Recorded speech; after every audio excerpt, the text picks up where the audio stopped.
Is this intended as a sort of message?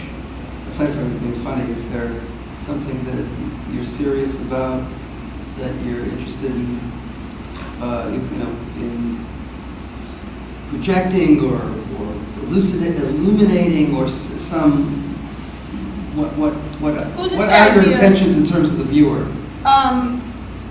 As a woman feeling the need to go through these motions and to make things pleasant for someone, and you're supposed to want to make these cakes and decorate them nicely for people. Or buy them in this cake? No, I made them. Oh, you made the cake? Yeah. Wow. Is it a real cake? Yes, we'll be eating it later. Is it I poison? think so.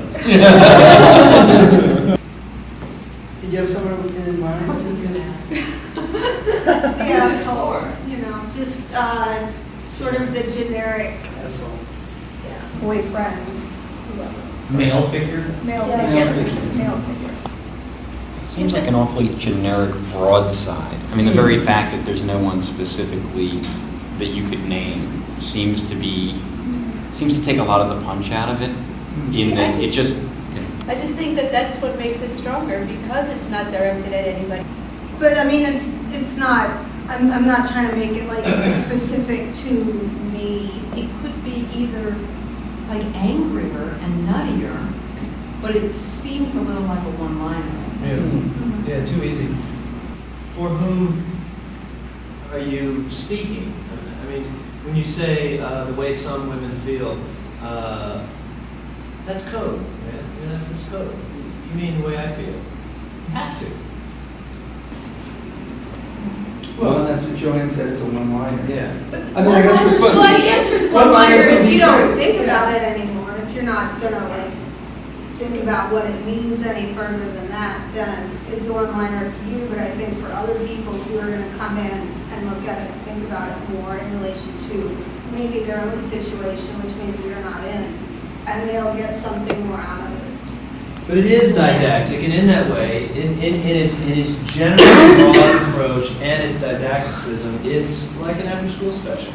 It's a funny after-school special, but it's basically, it is instruction, even though you don't maybe think that you intend that.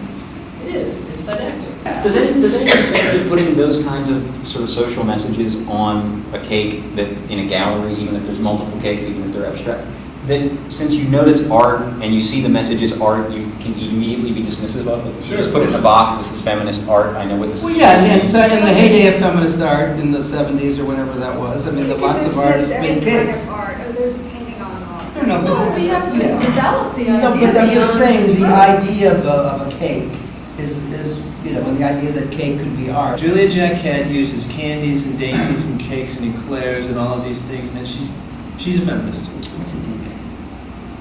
A little pastry, little, frou-frou little pretty underwear. Well, back to the artwork. Oh, no. So it should say happy birthday, you asshole. I don't know. I guess what I'm saying is she's good and you're bad. You're wrong.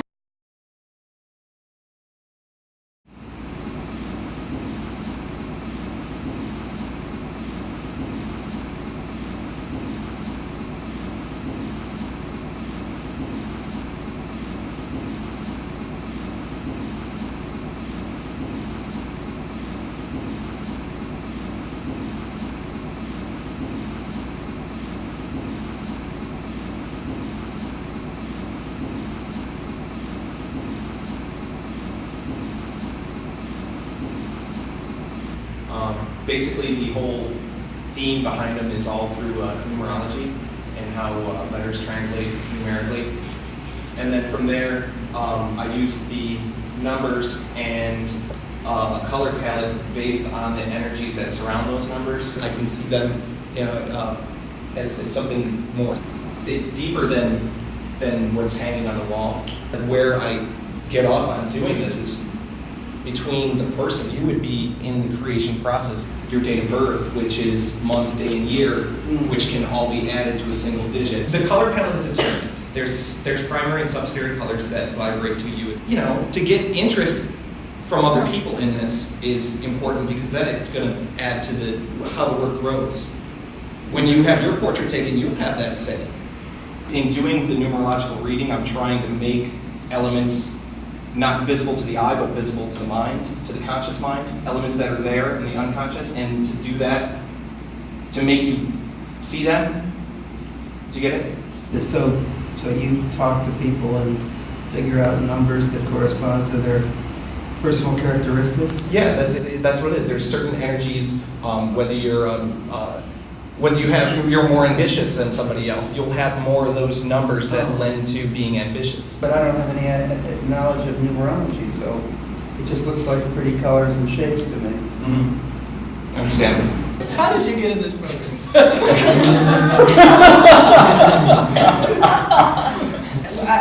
I'm really mystified by your premise, but I can't imagine how for a minute you think that the viewer is going to look at those and get curious and learn all about numerology so they can decode this when there's all sorts of other stuff one might do with their day. Does it make you interested in want to know about numerology? No. Will you go? Not for a minute. Not for a minute.